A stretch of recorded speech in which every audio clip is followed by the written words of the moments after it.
Сәлем достар, біз қайтадан сіздермен біргеміз, біз оралдық деп па. Сонымен достар, біз өзіміздің Рахат Мырзамен сұхбат айдарын бастаймыз. Олай болса кеттік. Рахат аға, біздің сұхбат айдарына қош келдіңіз. Жалпы біздің офисіңізға көңіл күйіңіз қалай? Жақсы. Қош келе береміз, біз постоянно осындамыз. Мен негізі ең басты сұрайтын сұрақтарым кімге болсын, ол көңіл күйін сұрап алғым келеді. Өйткені адам көңіл күйіне байланысты сұраққа жауап береді деген сияқты. Және басқаларға передавать. Передается даже через камеру. Через камеру. Мен бүгін сізге өте күшті сұрақтар деп айтқым келіп тұрған жоқ. Достар, білесіздер ма, Проспектус бизнес-клубында сондай ауқымды екі бомба жобалар ашылып жатыр, және де ол бүгіннен бастап өзінің жұмысын бастап кетті. Сол туралы біз бүгін Рахат ағамен сұхбаттасатын боламыз. Жай сұхбаттаспай әңгіме форматында өткізсек болады. Өйткені білесіздер ма, бұл бомба жобалардың аты біреуі X5 жобасы, екіншісі бизнес және құлшылық. Сонымен Рахат аға, осы бірінші X5 жобасынан бастасақ. X5 жобасы сіздің ойыңызға қалай келді? Жалпы X5 жобасы бізде бірінші қазанда бастап кеттік. Қазір соны просто официально бөлісу болып жатыр. Жалпы X5 жобасы мен осы қыркүйек айында отырып ойластырдым, неге осы біздің оборотты мақсат қойдым.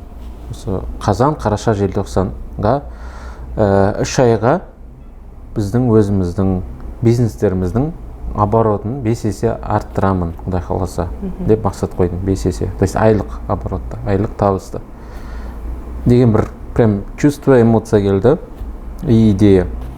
Бұдан барып екінші идея келді. Неге мен адамдарға, кәсіпкерлерге менторлық бағдарламам бар ғой. Сол менторлық бағдарламамда неге сол өзімнің шәкірттермен бірге жарыспасқа, менторлықте қатысып жатқан шәкірттермен жарысып, олар да өзінің оборотын 5 есе арттыру керек. Еще мен оларға біліммен бөлісіп, тәжірибемен, қабілеттермен сабақ кәдімгідей өткізіп, неге бір-бірімен жарыспасқа деген идея келді. Ең соңғы идея ол біздің клуб мүшелері бар, миллионерлер клуб мүшелері, олар ше. И сол біздің клуб мүшелеріне олар өзінің осы бағдарламаны қосуды жөн көрді. Сонымен біз қазанның басында клуб мүшелерімен бастап кеттік, жүріп жатыр. Бүгін келесі сабағымыз болады. Маркетинг, инвестиция, сатылым, франшиза бастау, команданы ұстау, былайша айтқанда филиалдар ашу, бизнесті масштабтау мысалы. Енді ол жағынан психология, духовность жағы да бар. Жан-жақты өзін жетілдіру арқылы осы X5-ке жету. Енді тек біз X5 деп эмоция, мотивация ғана бермейміз, инструменттермен бөлісіп жатырмын. Ортада енді кәсіпкерлер ғой. Әркімде әртүрлі обороттар бар. Біреуінде 100 миллион, біреуінде 700 миллион айына деген сияқты. И әртүрлі бизнестер, әркім өзінің бизнесінің, белгілі бір бизнесін таңдап, соны 5 есе арттырып жатыр. Қазір уже нәтижелі бір апталық, бір-екі аптаның енді. Алдыңғы апта біз сабақтарды бастадық, бір аптаның ішінде уже кейбіреулерде бір апталық выручкасы 2 есе артып, кәдімгідей кипиш болып жарысып жатыр бір-бірімен. Процесс болып жатыр. Процесс болып жатыр. Дұрыс айтасың. Процесс өте маңызды, нәтижені бізге Аллах береді. Сол процесс жолында. X5 жобасы негізінде қалай ойлайсыз? Сіз бұл X5 жобасын осы Қазақстан бойынша ма, білмеймін, әлем бойынша ма, сіз өзіңіз бірінші рет ойлап таптыңыз ба, әлде бұл идеяны бір жерден алдыңыз ба деген сұрақ? Біріншіден Америкада 10X деген бағдарлама бар. 10X, яғни Грант Кардонның несі бар. Сосын X5 деген машина бар. Былайша айтқанда екеуінің ортасында бір идея пайда болды, что Грант Кардон бір мақсат қойған кезде адамдар бір өзіне бір мақсат қояды да, и прогресс жай болады. Ол айтады, әр қойған мақсатыңды 10 есе көбейт, любой нәрсені 10 есе көбейт деген сияқты бір философиясы бар. Бұл жерде соған ұқсас, бірақ та біз определенный уақытта, мысалға 3 ай мерзімінде біз оборотты 5 есе арттыру керек деген. Енді әрине бұл барлық бизнестерге сәйкес келе бермейді. Кейбір бизнестердің обороты мысалы 100 миллион, оны бірден 500 миллионға шығару уже қиындай түседі, оборот көбейген сайын. Бұл примерно былайша айтқанда таза табысы миллион теңге сәл жобасында тауып жатқан кәсіпкерлерге арналған. Содан шықты, и егер де мен оборотын 5 есе арттырсам, неге мен X5 машинасын алмасқа деген сияқты бір миға бір какой-то бір не болды. Сигнал. Как раз X3 бар, біреулер X5-ке жете алмай қалады, бұл марафон. X3 жазса, X3 деген сияқты, X4 деген. Былайша айтқанда сол BMW бар, не бар, содан идея алдық. Ал жаңағы 3 айлық бағдарлама, енді адам нәтижені, менде менторлық бағдарламам 4 ай, мынау 3 ай, плюс үлгермей қалса тағы 1 ай, тағы жарысты жалғастырады, сол менторлық бағдарлама. Содан сол үшін 3 ай, сол үшін X5. Яғни қандай жаңағы сіз айтыңыз ғой, нәтижеге жетпесе де ең бастысы ол процесте ол адам. X3 болсын, жаңағы X4 болсын, X2 болып қалса да, ең бастысы ол адам процесте. Сіз айтып тұрсыз ғой, жаңа нәтиже маңызды емес. Егер де жылдың аяғына енді нәтиже болып қалмау үшін, бұл вообще жалпы мұндай мақсат қаншалықты дұрыс деген тоже сұрақ пайда болуы мүмкін. Егер үлгере алмай қалса не болады? Бастысы, егер де бұл уақытша мақсат болып есептелсе, онда ол процеске жатады да, процесс болып есептеледі. Дамудың процесі болады да. Ал егер де болды, мен осыған жетім керек, осы нәтиже ретінде көрем десе, онда ол результат қана болады да, ол уже дұрыс емес болады. То есть сен тек результатты ғана ойлай бересің да, и процесінде не болады? Сен результатпен жүріп қаласың да, нәтиже ала алмай қалмақсың. Ең күштісі, когда бір цель қоясың, промежуточный, и процесінде улучшать етесің. И соған апаратын стратегияңды ойластырасың, керекті қабілетін, жетпей тұрған қабілетін жетілдіресің, алатын білімді аласың, жолығатын адаммен жолығасың да, и сол жолға шығасың. Одан кейін барып, Құдайдан, Алла Тағаладан тілейсің, күтесің. Бірақ в идеале даже күтпейсің.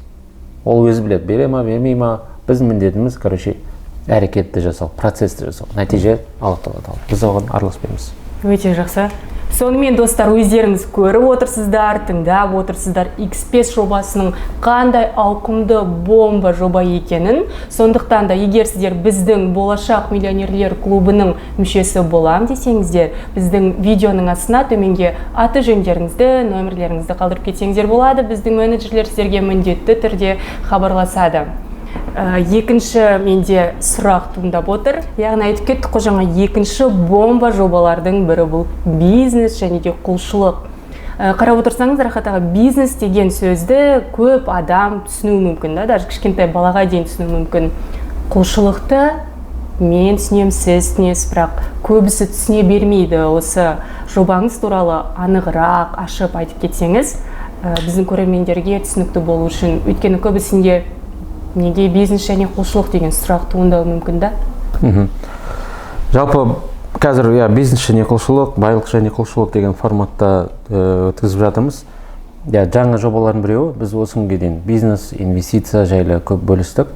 Бірақ та бізде қарасақ, адамға тек қаржылай байлық жеткіліксіз екен. Яғни қаржылай адам байып жатқан кезде, бизнесі жақсарып жатқан кезде, ол рухани өзін жан-жақты, духовно өзін дамыту керек. Егер де дамытпаса, адам уақыт өте келе либо банкрот болады, либо байлықты көтере алмайды. В общем, былайша айтқанда, немесе менмендікке салынады деген сияқты, мақтаншақтық, тағы басқа.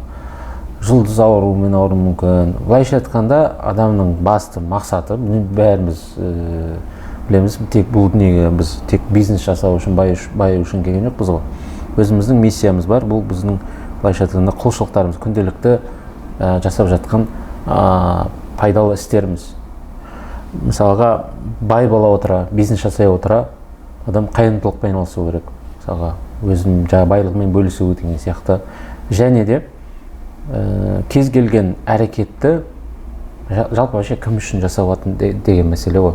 Мысалға, бизнесті не үшін жасау керек, не үшін баю керек деген кезде, егер де өзім үшін, бала-шағам үшін, тағы не бар, қайырымдылық үшін, адамдарға көмектесу үшін, қоғамға салу үшін деген сияқты жақсы болып көрінеді. бірақ одан да не бар, маңызды ниет бар. Бұл былайша айтқанда бізді жаратқан жаратушы Алла Тағала. Бүкіл әлем Құдайға сенеді, Құдайдың бар екеніне сенеді, ода не жоқ, күмән жоқ шығар деп ойлаймын енді бізді көріп жатқандар. Так что христиан болсын, разница жоқ қандай дінде болсын, бәріміз бір Құдайға, Аллаға сенеміз да. И получается бізден определенный нәрсе енді жаратқан себебі бар, не бар, и соның ішінде құлшылық. И бұл жерде менен андай бір не философия, яғни бизнес жасай отырып, сол жасап атқан бизнестерді, әрекеттің өзін құлшылыққа айналдыруға болады. Яғни құлшылық деген бұл тек 5 уақыт намаз, қажылық, ораза ғана емес, оның тысында мысалға күнде адам 8 кәсіпкерлер даже уақыт санамайды, 10 сағат бизнесінің басында жүру мүмкін. Ары шабады, бері шабады, командировка барады, инвестиция тартады, ана точкаға барады, шетелге барады. Осы процесстердің бәрін егерде чисто бизнес үшін жасайтын болса, өз үшін, онда көп потеря болып жатыр адамдарда. Сол потеря болмау үшін сол действиялар бар ғой, и так жасап отыр ғой, и так. Соны просто кімге деген, кім үшін деген ниетін дұрыстау.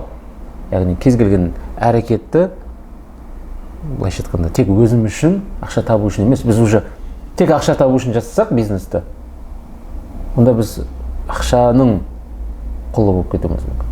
Машина үшін емес, квартира үшін емес, бала-шаға үшін емес, бәрі заттар, бәрі былайша айтқанда жаратылыстар.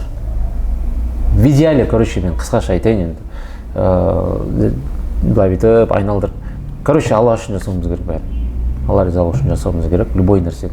Бизнесті де, байлықты да, үйлену, бала-шаға тәрбиелеу бәрі. Сол ең идеальный нәрсе. Любой действияны соның ризалығына жасасаң, сол құлшылыққа айналады. И енді бұл біздің аудитория, кәсіпкерлер болғаннан кейін адамдар и так өздерінің бизнестерін жасап жатыр. Сол бизнестерін просто Алла үшін жасаған болады да. Өз үшін ғана емес.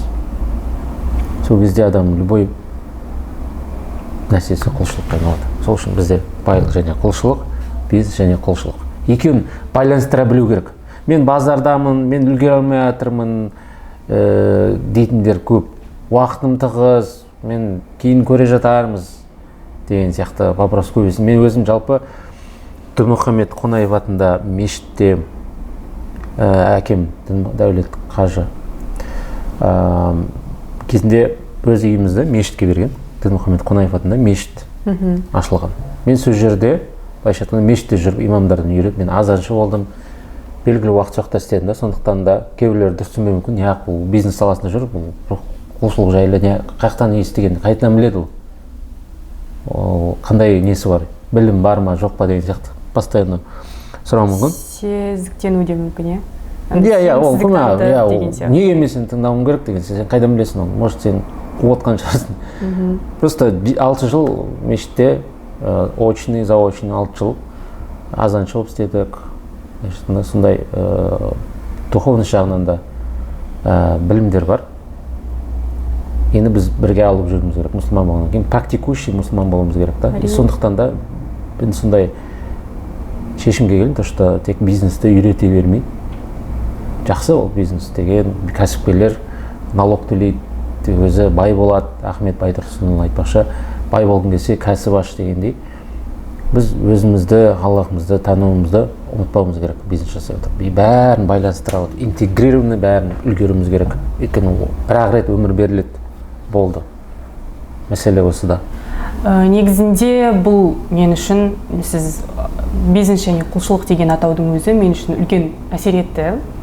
Көбісі айтып жатты, ол құлшылық деген сөзді ауыстыру керек, адамдардың санасына олар дұрыс түсінбей жатыр деген сияқты. Ал менің ойымша адамдар құл болғысы келмейді да. Құл деген оған тиіп кетеді эгосына. Өйткені эго менмендік бар адамдарда. Патша болғысы келеді да. Құл болғысы келмейді. Бірақ біз орнымызды білуіміз керек. Кімнің құлымыз? Егер де біз Аллахтың құлы болмасақ, онда біз басқа бір құлшылық тауып аламыз өзімізге. Дүниенің құлы боламыз, либо біреу ер кісі әйелдің құлы болуы мүмкін, әйел еркектің құлы болуы мүмкін. В общем, не керек? Мансаптың құлы болып кетуі мүмкін. Обязательно бір құл не табыламыз. Өйткені біздің ДНК-мызда бар да. өзі либо ол патшамын деп сезетін адам, онда плотно менмен адам, өзіне менмендікке толы. Ол деген сөз уақыт өте келе не болады? Менмен адамды Алла Тағала наказание береді, жерге түсіріп тастауы мүмкін. Өйткені ол жүрегінде менмендікке толы. Ұзаққа бармайды, короче. И даже менде мынандай бір гипотеза бар, теория, то что менмен адам ертелі-кеш, бай адам болса да, ертелі-кеш банкрот болады. Міндетті түрде. Өйткені мен деп кеудесін көтеріп. И бір күні мақтанады, не қылады, и сөйтеді да оған наказание береді. Өйткені ол байлықты көтере алмаған, джипта неде жүрген, и сөйтіп бір күні келеді да, и қарасаң қалай банкрот болған, байқамай қалады. Дұрыс айтасыз, негізі адамдардың көбісі осы өмірмен өмір сүреді да, бірақ ана жақты ойламайды деген сияқты ғой. Мен жасадым, ал негізіне шынымен де беріп отқанын Алла Тағала ғой. Сол үшін де енді осы өмір дегенше бізде мынандай бір тоже қателік бар да, тоже кей кезде адамдарда мысалға рай, жәннатқа бару. Жәннатқа бару результат. Ал вообще құл болып өмір сүру осы процесс та, ол деген сөз біз вообще ана ақырет ойлау керек. Соған қарай жоспарлау керек, стратегия. Бірақ біз мына дүниеде уже біз жетістікке жетуіміз керек. Алла Тағала кім еңбек етеді, соған жетістік береді. Еңбекқорлық бұл мұсылманның образы, батыс мемлекеттері осы образда. Біз қалып кеткенбіз. Яғни Америка, Европа мемлекеттері қатты еңбек етіп, өте үлкен жетістіктерге жетіп жатыр. Миллиардер, небір мықты кәсіпкерлер, инновация, технология қатты дамыды. Бұл ненің дәлелі? То что олар осы мұсылманның характеристикасын бойына сіңірген. Ал біз мұсылманбыз деген мемлекеттер артта қалып қалған. Себебі білімсіздіктен. Былайша айтқанда біліміне көңіл бөлмеген, технология артта қалып кеткенбіз, короче. И біз Алла Тағаламен связімізді жоғалтып алғанбыз. Связімізді жоғалтып алғанымызда, соответственно, біз косяктамыз. Осы косяктан шығудың жолы біз барлық жасап жатқан бизнес, байлық, любой нәрсені біз құлшылықпен байланыстыруымыз керек. Бір өте жақсы еңбек етуіміз керек. Еңбек етсек, бізден де мықты миллиардерлер де шығады, табысты, жақсы адамдар шығады. Алла Тағала таңдамайды кім еңбек жолында, таңдамайды кім мұсылман ба, не ма, разница жоқ. Бірақ мұсылман бола тұра біз өзіміздің мүмкіншілігімізді дұрыс қолданып жатқан жоқпыз.